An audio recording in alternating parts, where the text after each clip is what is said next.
Ela escolhia sua roupa, decidia suas amizades, traçava seus sonhos, e se você ousasse ter uma opinião diferente, ela não ficava apenas irritada. Ela se sentia ferida, pessoalmente ferida, como se você a tivesse traído. Você cresceu sem saber onde ela terminava e você começava, porque para ela você não era uma pessoa separada. Você era um prolongamento dela. Uma parte do corpo dela que, por algum motivo, havia ganhado pernas e andava por aí. Se isso parece familiar, este vídeo vai revelar a dinâmica mais sufocante e mais difícil de identificar do narcisismo materno. Carl Jung, o renomado psiquiatra e psicanalista, descobriu por que certas mães não conseguem ver seus filhos como indivíduos. E por que isso cria uma prisão sem grades, da qual é quase impossível escapar. Você não foi criado. Você foi absorvido. Calma, essa afirmação vai fazer sentido completo nos próximos minutos. E quando fizer, finalmente você vai ter palavras para descrever algo que sempre sentiu, mas nunca conseguiu explicar. Antes de continuar, uma pausa importante. Se você valoriza conteúdo que vai além da superfície, que realmente explica o que aconteceu com você, considere se inscrever. Este canal existe para trazer a verdade que a maioria dos canais de psicologia não tem coragem de falar. E se você já é inscrito, ative o sininho para não perder nenhum vídeo. Agora vamos ao que importa. Todo ser humano nasce num estado de fusão com a mãe. Isso é normal. Nos primeiros meses de vida, o bebê genuinamente não sabe que é uma pessoa separada da mãe. Ele experimenta o mundo como uma extensão dela. E ela, idealmente, experimenta o bebê como uma extensão dela. Esse estado de fusão é necessário para a sobrevivência. O bebê precisa de uma mãe tão conectada que consiga antecipar suas necessidades. E a mãe precisa sentir o bebê como parte de si para responder a essas necessidades. O problema começa quando essa fusão não se dissolve naturalmente. Em um desenvolvimento saudável, a criança gradualmente começa a se perceber como separada. Ela descobre que tem vontades próprias, preferências próprias, pensamentos próprios. E a mãe saudável, embora talvez sinta uma pontada de perda, permite e encoraja essa separação. Mas a mãe com traços narcisistas não consegue fazer isso. Para ela, a separação do filho não é um passo natural do desenvolvimento. É uma ameaça existencial. É um abandono. É uma traição. O filho que começa a ter vontade própria está na percepção dela, rejeitando-a. É aqui que entra o conceito de extensão narcisista. A extensão narcisista acontece quando uma pessoa usa outra como uma parte de si mesma, não como um indivíduo separado com direitos, necessidades e identidade própria, mas como um apêndice, uma ferramenta, um instrumento para regular a própria autoestima. Para a mãe narcisista, o filho existe para cumprir funções específicas, refletir positivamente sobre ela, realizar os sonhos que ela não realizou, preencher o vazio emocional que ela carrega, servir como prova de que ela é uma boa mãe, uma boa pessoa, alguém digno de admiração. O filho não é visto como um ser humano em formação, é visto como uma extensão do ego materno. Carl Jung falou sobre isso através do conceito de identificação psíquica. É um estado primitivo de consciência onde os limites entre o eu e o outro não estão claramente definidos.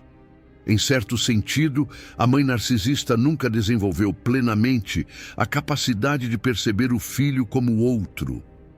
Ela olha para o filho e vê a si mesma, não metaforicamente, literalmente. O filho é ela, e ela é o filho. Qualquer diferenciação é experimentada como uma dor egóica. A pergunta que você provavelmente está se fazendo é: como isso se manifesta no dia a dia? Quais são os sinais de que sua mãe te tratava como extensão dela? Primeiro sinal: Ela não conseguia tolerar que você tivesse opiniões diferentes das dela. Não estou falando de desentendimentos normais entre pais e filhos. Estou falando de uma incapacidade fundamental de aceitar que você pudesse pensar diferente. Se você dizia que preferia funk e ela adorava MPB, ela não conseguia simplesmente aceitar essa diferença. Ela precisava convencê-lo de que você também gostava de MPB, ou ela ficava visivelmente perturbada pela sua preferência diferente. Ou ela reinterpretava sua preferência como um ataque pessoal. Não importa se ela fazia isso de forma explícita ou sutil, o resultado era o mesmo. Você aprendeu que ter uma opinião diferente causava dor. E para evitar essa dor, você parou de ter opiniões próprias. Segundo sinal, ela se projetava em você. Suas conquistas eram troféus dela, seus tropeços, as maiores vergonhas dela. E ela fazia questão de deixar isso claro. Quando você ganhava um prêmio na escola, ela recebia os parabéns. Quando você tinha um problema, ela sofria mais que você. A sua vida não era sua. Era um palco onde ela era a protagonista mesmo não estando em cena. Carl Jung chamou isso de emissão de anseios internos. A mãe projeta suas próprias ambições, medos, desejos e frustrações no filho. E ela passa a experimentar a vida do filho como se fosse a própria vida. Isso pode parecer amor intenso, mas não é amor, é apropriação, é a incapacidade de ver o outro como separado. É usar o filho como um veículo para viver uma segunda vida. Terceiro sinal. Ela controlava obsessivamente detalhes da sua vida que deveriam ser escolha sua.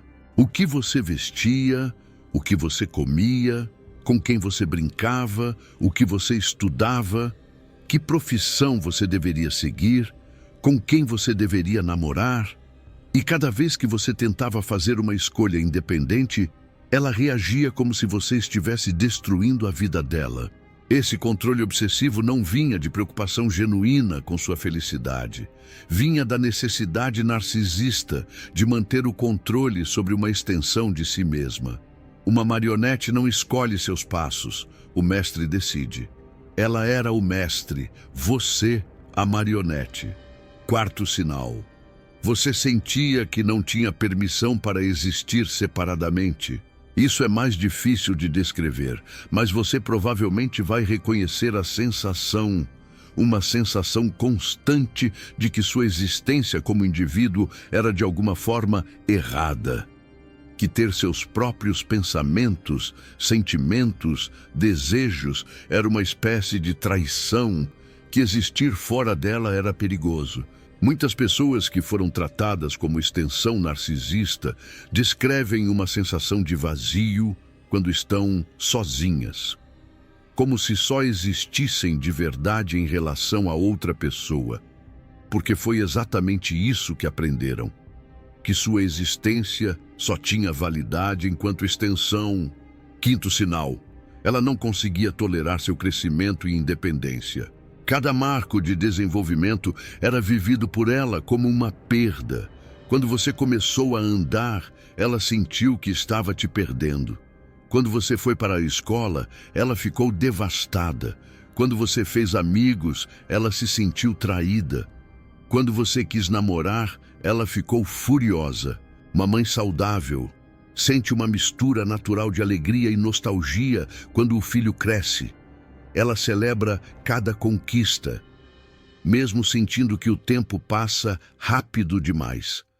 Mas uma mãe com traços narcisistas experimenta cada passo de independência como um abandono ativo, e ela comunica isso ao filho, de formas sutis ou explícitas. Você está me deixando, você não se importa mais comigo, você mudou, eu não te conheço mais. Você escolheu outras pessoas em vez de mim. A mensagem que o filho recebe é que crescer é uma traição, que se tornar independente é abandoná-la, que ter uma vida própria é destruir a dela. Agora, deixa eu te contar sobre Camila. Esse não é o nome verdadeiro dela, mas a história é real. Camila era filha única. Desde que nasceu, foi o centro absoluto da vida da mãe. A mãe deixou de trabalhar para se dedicar inteiramente a ela. Deixou de ver amigas, deixou de ter hobbies. Camila se tornou sua única razão de existir. Camila vestia o que a mãe queria. Ela escolhia sua roupa. Seus cabelos eram cortados como a mãe preferia. Ela fez balé porque a mãe tinha sonhado em ser bailarina. Ela tocou piano porque a mãe achava elegante.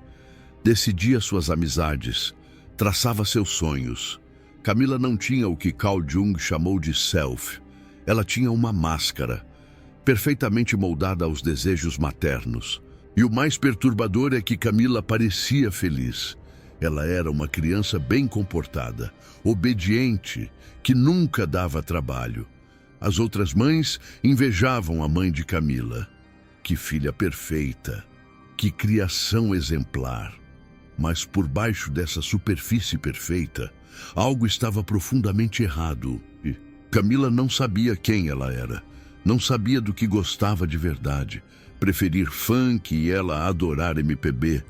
Não sabia o que sentia de verdade.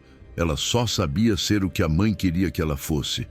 E isso que parecia perfeição era, na verdade, uma prisão sem paredes. Aos 16 anos, Camila teve seu primeiro episódio de pânico. Ela estava na escola, longe da mãe, quando de repente sentiu que estava desaparecendo, que não existia, que era um fantasma. Ela correu para o banheiro e ligou para a mãe chorando. A mãe veio buscá-la imediatamente e nos braços da mãe, Camila se sentiu real novamente. Ela só existia quando a mãe estava por perto. Esse foi o primeiro de muitos episódios. Camila desenvolveu uma ansiedade paralisante de separação. Não conseguia dormir fora de casa, não conseguia viajar, não conseguia fazer nada sem a mãe por perto. A mãe, em vez de ver isso como um problema, secretamente se sentia importante. Sua filha precisava dela, sua filha não conseguia viver sem ela. Isso confirmava o que ela sempre soube, que elas eram uma só, que estavam destinadas a ficar juntas para sempre. Camila só descobriu o que tinha acontecido aos 28 anos, quando um terapeuta finalmente conseguiu nomear a dinâmica. Você foi tratada como prolongamento dela. Você nunca desenvolveu um senso de self separado. Sua ansiedade é o medo de se desintegrar quando separada da sua mãe. A reação inicial de Camila foi de negação. Minha mãe me ama. Ela sacrificou tudo por mim. Ela é a única pessoa que realmente me entende.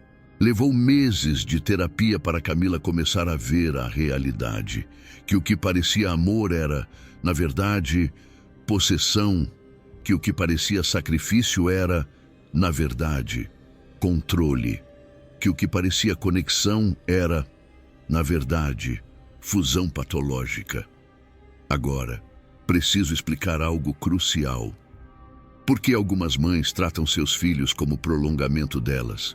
Não para justificar, não para desculpar, mas para entender.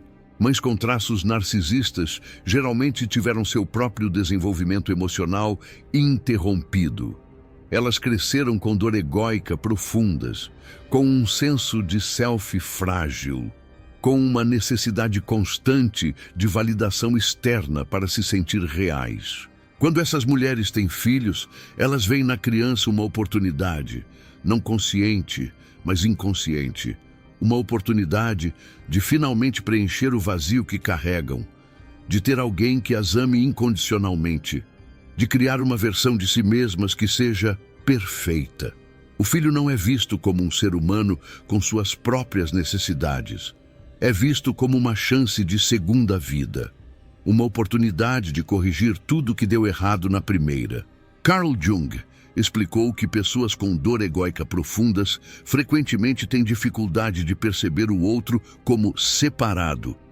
Isso porque seu próprio senso de self é tão frágil que qualquer diferenciação é experimentada como ameaça de fragmentação. A mãe com traços narcisistas, literalmente, Não consegue perceber o filho como o outro.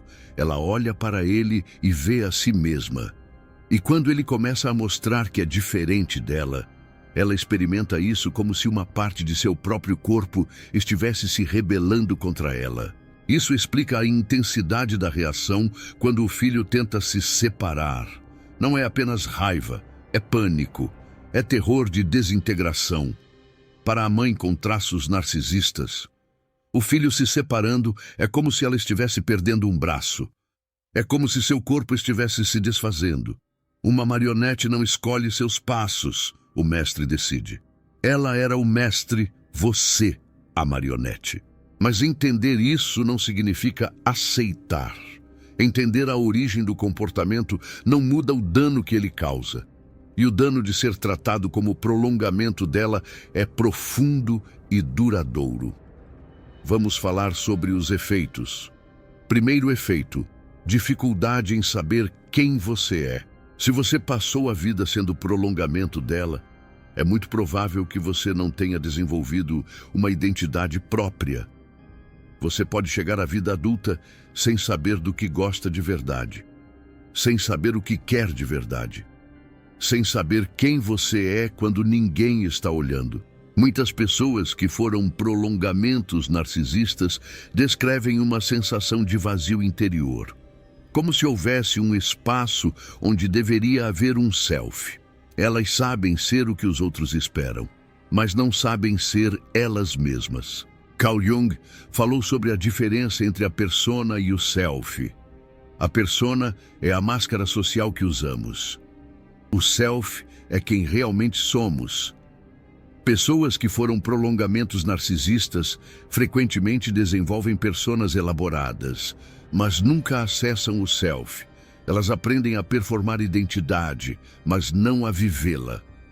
Segundo efeito: ansiedade de separação extrema. Se sua existência sempre dependeu de outra pessoa, a ideia de estar separado pode ser aterrorizante.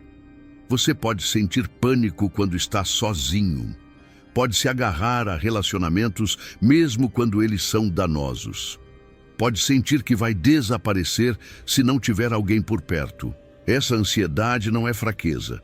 É uma consequência direta de nunca ter desenvolvido a capacidade de existir separadamente. Seu sistema nervoso foi programado para a fusão. Separação ativa alarmes primitivos de sobrevivência. Terceiro efeito: dificuldade em relacionamentos. Você pode perceber que seus relacionamentos adultos repetem padrões da relação com sua mãe. Suas conquistas eram troféus dela. Seus tropeços, as maiores vergonhas dela. Você pode atrair parceiros controladores.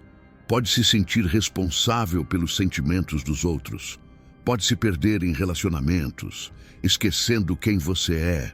Ou você pode ir na direção oposta. Evitar relacionamentos a todo custo, por medo de perder sua identidade novamente. Manter uma distância emocional extrema. Fugir quando alguém se aproxima demais. Ambas as respostas são tentativas de lidar com um problema fundamental: a incapacidade de estar em relação, mantendo um senso de eu separado. Ou você se funde completamente, ou você evita, porque nunca aprendeu a terceira opção: conexão com separação. Quarto efeito: culpa crônica. Se você cresceu com a mensagem de que existir separadamente era trair sua mãe, é muito provável que carregue uma culpa constante. Culpa por ter seus próprios pensamentos, culpa por ter seus próprios desejos, culpa por existir de forma independente. Essa culpa pode sabotar tudo na sua vida. Você pode se sentir mal quando tem sucesso, porque sua mãe não teve. Pode se sentir errado quando está feliz, porque sua mãe não está. Pode inconscientemente se punir por cada passo de independência. A culpa é a corrente invisível que mantém você preso à fusão, mesmo quando você está fisicamente longe. Quinto efeito: raiva reprimida. Debaixo da culpa, Quase sempre existe raiva. Raiva por ter sido usado. Raiva por nunca ter sido visto como pessoa. Raiva pelos anos perdidos sendo prolongamento. Mas essa raiva é frequentemente intolerável. Porque como você pode ter raiva de alguém que diz te amar tanto?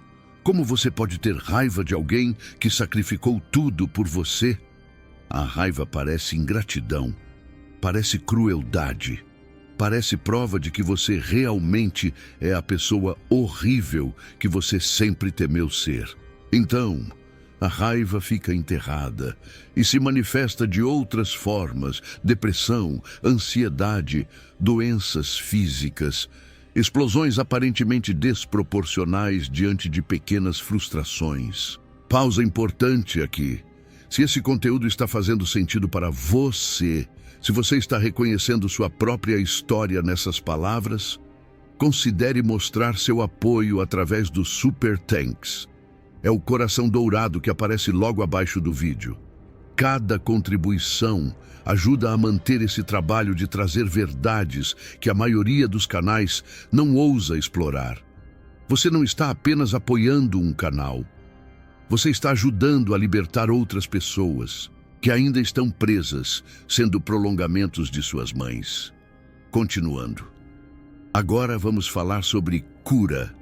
Sobre o que é possível quando você começa a entender o que aconteceu. O primeiro passo é o mais difícil. É reconhecer a realidade. Aceitar que o que você viveu não era amor saudável. Aceitar que sua mãe, independente de suas intenções, causou dano real. Aceitar que você tem o direito de existir separadamente. Isso é difícil, porque vai contra tudo que você foi ensinado. Você foi programado para ver fusão como amor, separação como traição, independência como abandono. Reprogramar essas crenças leva tempo e é doloroso, porque significa questionar a narrativa fundamental da sua vida. Significa aceitar que algo que parecia amor era, na verdade, prisão. O segundo passo é o luto. Você precisa fazer o luto da mãe que nunca teve, da infância que nunca foi sua, do eu que nunca pôde desenvolver. Esse luto é profundo e pode durar muito tempo. Você pode sentir ondas de tristeza aparentemente sem motivo. Pode chorar por coisas que nunca viveu. Pode sentir uma perda que não consegue nomear. Permita-se esse luto. Ele é necessário.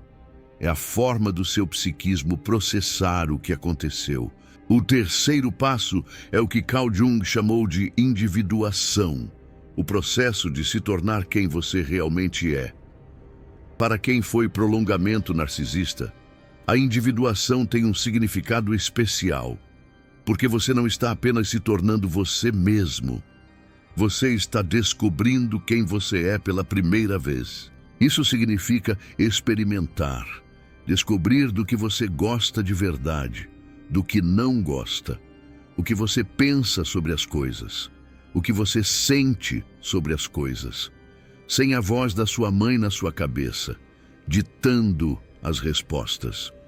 Pode parecer simples, mas para quem viveu a vida toda sendo prolongamento, descobrir uma preferência própria pode ser revolucionário, é apavorante e libertador. O quarto passo é estabelecer limites. Talvez, o mais difícil de todos. Limites com sua mãe significam aceitar que ela vai reagir mal. Ela vai se sentir traída. Ela vai tentar te culpar. Ela pode ficar furiosa, ou deprimida, ou ambos.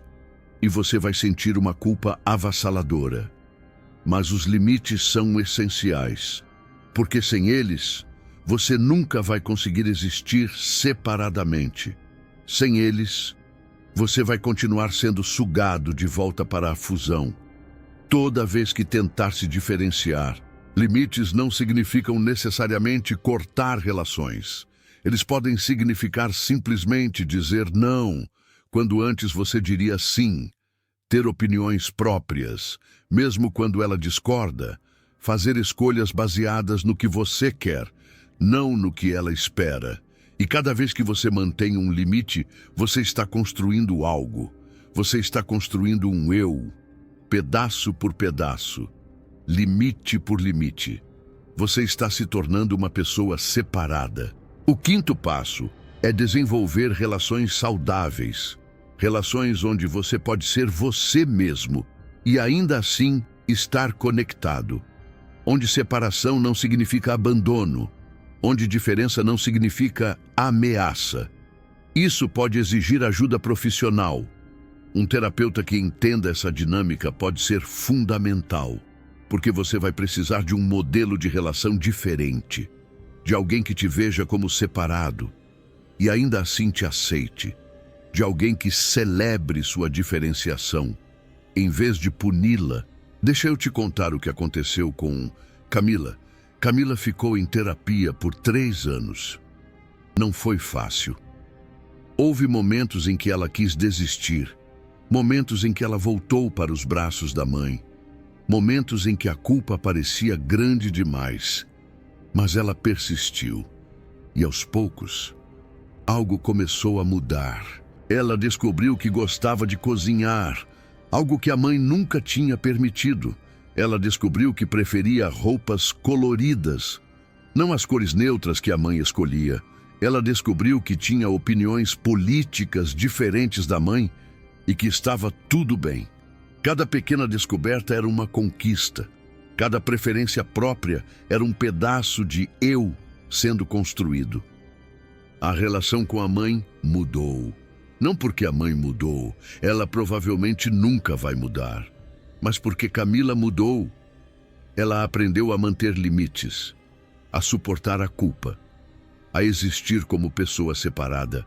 Mesmo quando a mãe tentava arrastá-la de volta para a fusão, Camila ainda tem ansiedade às vezes, ainda sente culpa às vezes.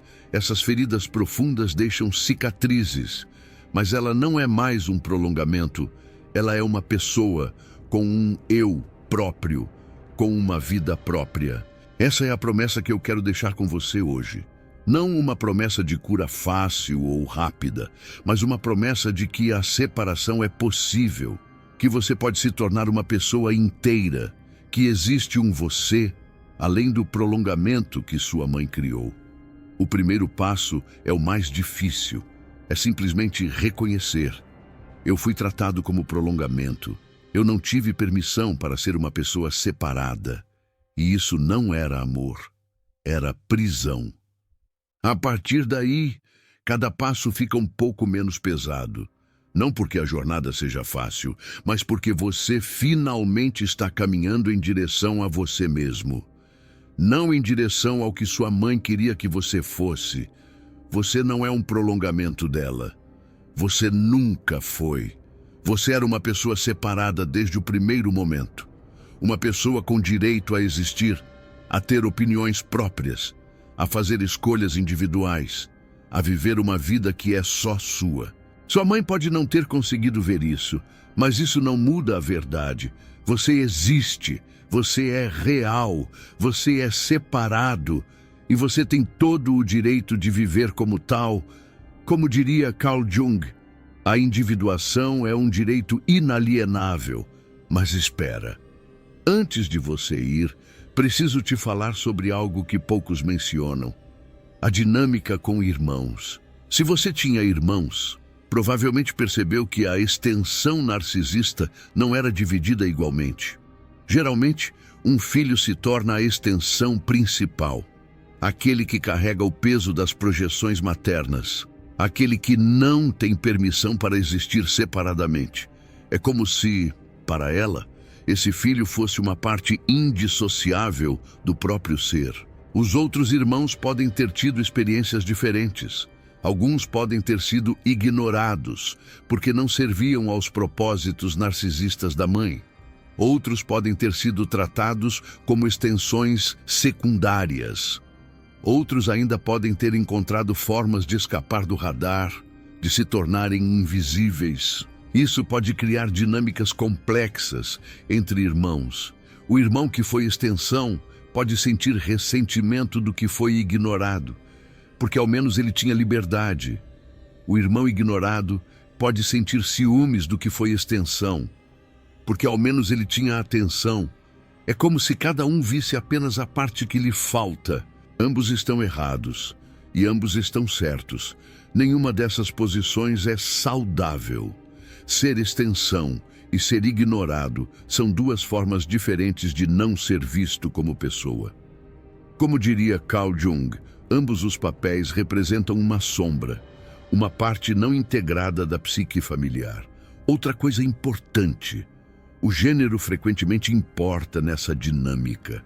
Mães com traços narcisistas frequentemente escolhem filhas como extensões principais, porque a identificação é mais direta, porque a filha pode realizar sonhos que a mãe teve como mulher.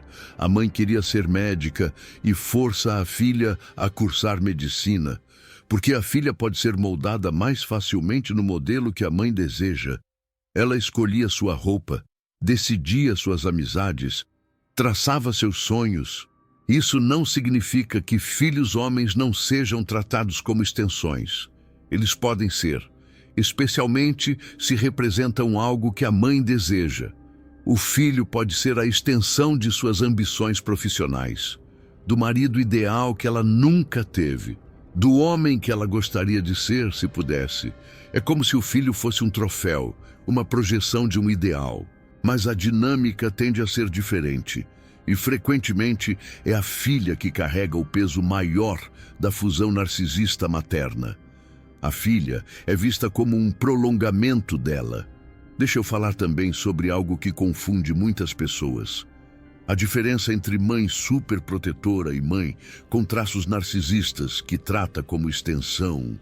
Uma mãe superprotetora pode ser excessivamente ansiosa, controladora por medo, sufocante em sua preocupação, mas no fundo, ela consegue ver o filho como uma pessoa separada. Ela tem medo de que algo aconteça com ele, não com ela. A mãe com traços narcisistas que trata como extensão não consegue fazer essa distinção. Quando ela controla, não é por medo de que algo aconteça com o filho, é por medo de que o filho escape dela. É por medo de perder uma parte de si mesma. O medo é sobre ela, não sobre ele. Uma marionete não escolhe seus passos, o mestre decide. Ela era o mestre, você, a marionete. Essa diferença é sutil, mas crucial. A mãe superprotetora, com ajuda, pode aprender a soltar. Ela pode reconhecer que seu medo é excessivo, pode trabalhar nele, pode celebrar a independência do filho mesmo sentindo ansiedade. A mãe com traços narcisistas raramente muda, porque o problema não é a ansiedade, é a estrutura de personalidade. É a incapacidade fundamental de perceber o outro como separado. Carl Jung diria que essa mãe sofre de uma identificação psíquica exacerbada, uma incapacidade de diferenciar o self do outro. Se você está tentando descobrir qual era a sua situação, pergunte-se isso. Quando você tentou ser independente, sua mãe ficou ansiosa por você ou ficou ofendida pessoalmente? Ela teve medo de que algo ruim te acontecesse? Ou ela se sentiu traída por você? A resposta vai te dizer muito sobre qual era a verdadeira dinâmica.